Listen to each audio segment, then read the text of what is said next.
Not unlike many other countries, India was quite late in realizing the gravity of COVID-19 and taking steps to mitigate the virus's impact. But that changed very quickly on March 24th when the Prime Minister, Narendra Modi, put in place a 3-week lockdown, draconian, most consider. He said every state, every district, every lane, every village will be under lockdown. To provide context and insight, we're joined by Milan Vaishnav. He joins us from Washington's Carnegie Endowment for International Peace, where he's the director and senior fellow of the think tank's South Asia program. Great to have you with us. It's nice to see you. I just wish it were under different circumstances. Thanks for having me, Jim. So as I mentioned, the lockdown took place on March 24th, and it really took people by surprise. What's the background? What led him to take such a measure and to do it in such a way with, I believe, only 4 hours notice? That's right. So as you mentioned, on March 24th, the Prime Minister announced a 21-day lockdown for the entire country. Every state, every district, every town, every village would be essentially under a stay-at-home order. Railways were shut, interstate connectivity was shut, so people were really required to stay in place. Now, what went into this decision were really two things. One was India has had the benefit of really watching what was going around the world, particularly in Europe and places like Italy, the United Kingdom, and the United States, and seeing what didn't work. So they were seeing piecemeal approaches, ambiguous decision-making, not very clear from the top down kind of messaging, and they decided that they wanted to avoid all three of those shortcomings. The second thing that went into this was, I think, a realization that given some of the most dire scientific models about how this virus could explode in India, and the very sad reality of India's kind of anemic healthcare infrastructure, that if they didn't enforce a lockdown, this was going to spiral out of control. Now, as we're talking today, just a few hours ago, the Prime Minister announced that on April 14th, he plans to start unwinding this lockdown in some kind of staggered fashion. Now, we don't have any details on that. That clearly shows that India, like so many other countries, including the United States, are struggling with how do you balance the impact of on the economy and the negative impacts that this shutdown is having with the public health benefits of having people shelter in place. So we're going to expect more details in the coming days, but he is already trying to signal that we can't do this forever. Yeah, but one of the main issues with that, as we're seeing in the United States, is testing. And I suspect, in fact, I'm quite sure that India's ability to test its population is probably as dire as ours right now. Well, right now the data is actually worse, and recall that the testing in the United States is not performed very well compared to a lot of the other countries. So India has done, as of March 31st, a few days ago, just around 40,000 tests for the entire country. So that's about 19 tests per million population, right?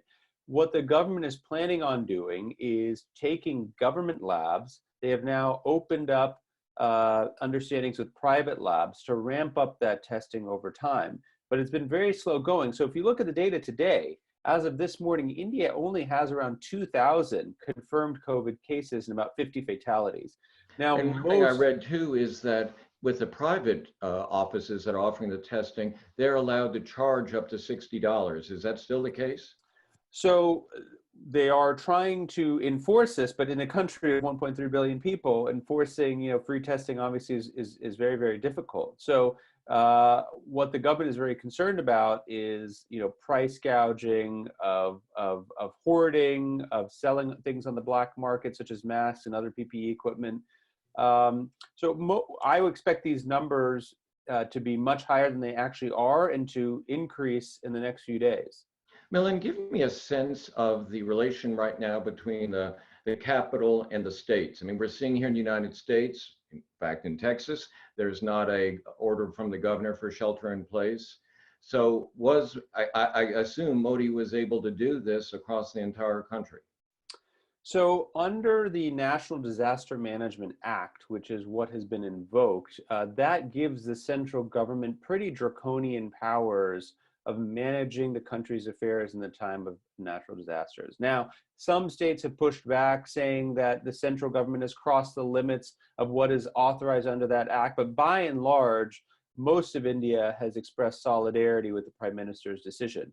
One interesting thing we're seeing, just as we're seeing in this country, is a variation in how states in India are responding to the crisis. So the state of Kerala in the south has been extremely aggressive, both in anticipating the crisis, ramping up testing, and doing East Asian style contact tracing. So once they know who's infected, really doing hundreds, if not thousands of contact tracing around them to figure out who they've been around in the last couple of days or weeks.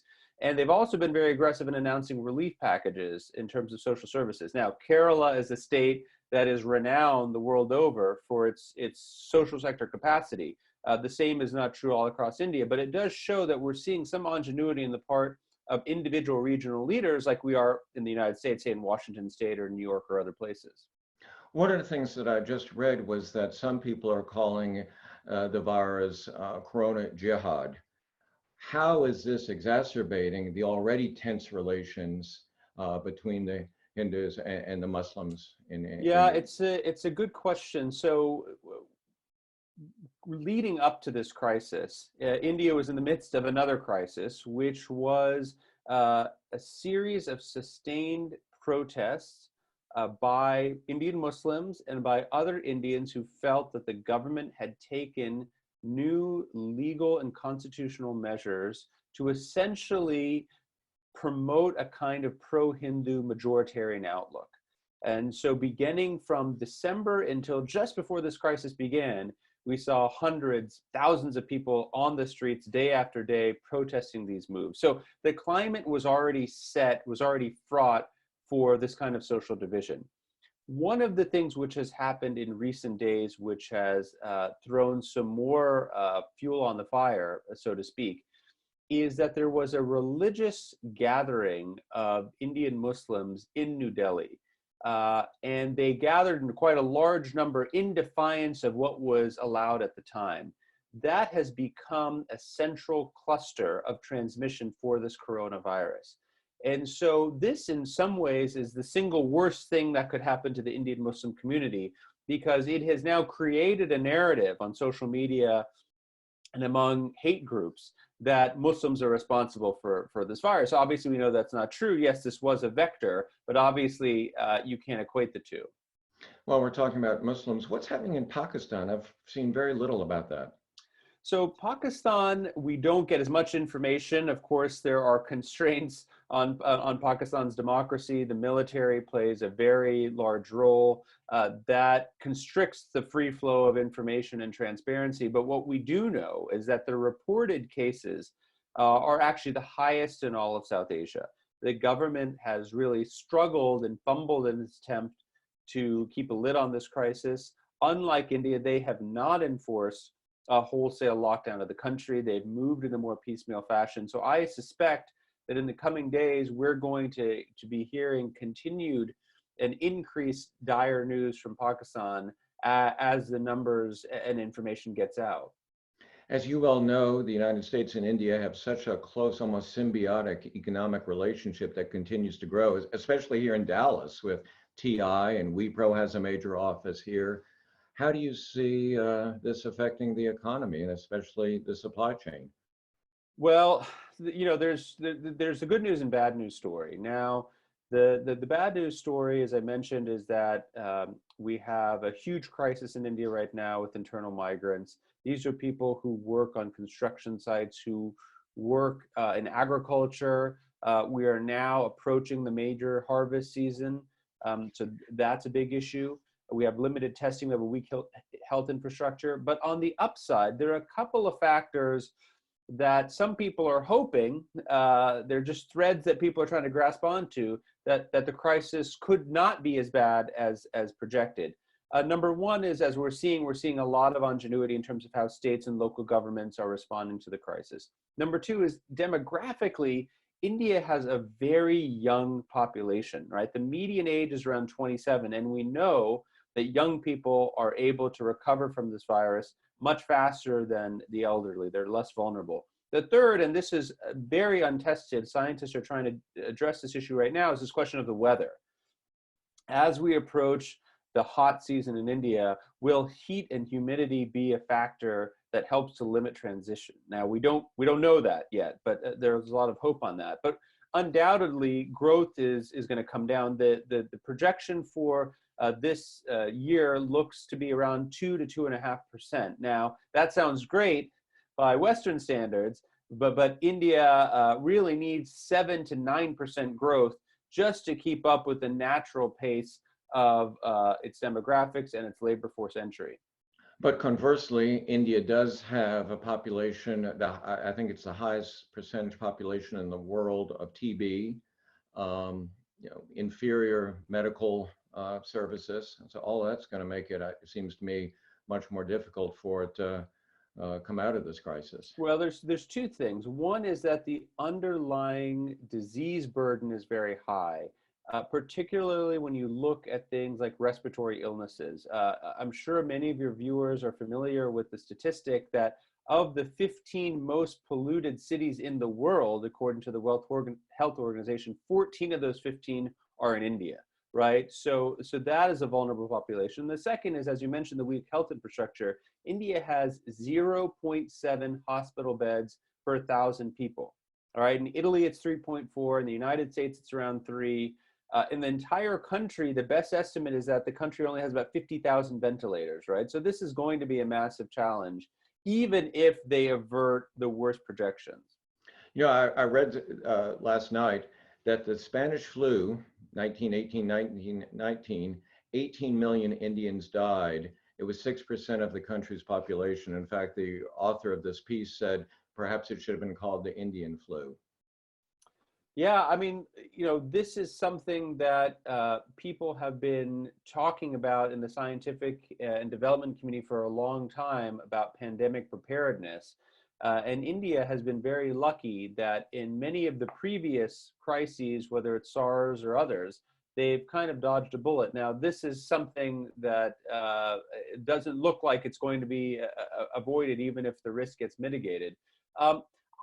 One thing to point out is that in addition to the lockdown, the government has rolled out a roughly $23 billion economic package a couple of days after the lockdown was announced to provide for India's poorest. So these are free rations, free cooking gas cylinders, cash transfers on a monthly basis for 200 million households every month for 3 months. Now, that sounds like a great package, but a lot of critics say, this aid represents just less than 1% of India's GDP.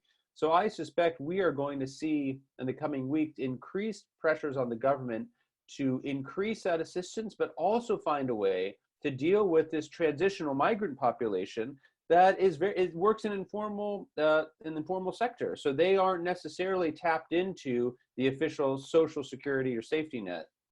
Do you have any sense what's happening or what has happened with so many of the Indian migrants who were in the UAE or other areas of the Middle East or elsewhere in the world? So the government has been working at a pretty rapid clip to try to repatriate some of those Indian workers. As you mentioned, the biggest concentration comes from the Gulf. And in fact, this has only sharpened the inequality divide, because what a lot of people are saying is, oh, well, you are working to deal with the plight of non-resident Indians who are overseas, but what about the Indians who are in your own country who are going, say, from a poor village in rural Bihar to the big city and want to go back? Who's providing for them? They should be on an equal footing with those who are coming from abroad.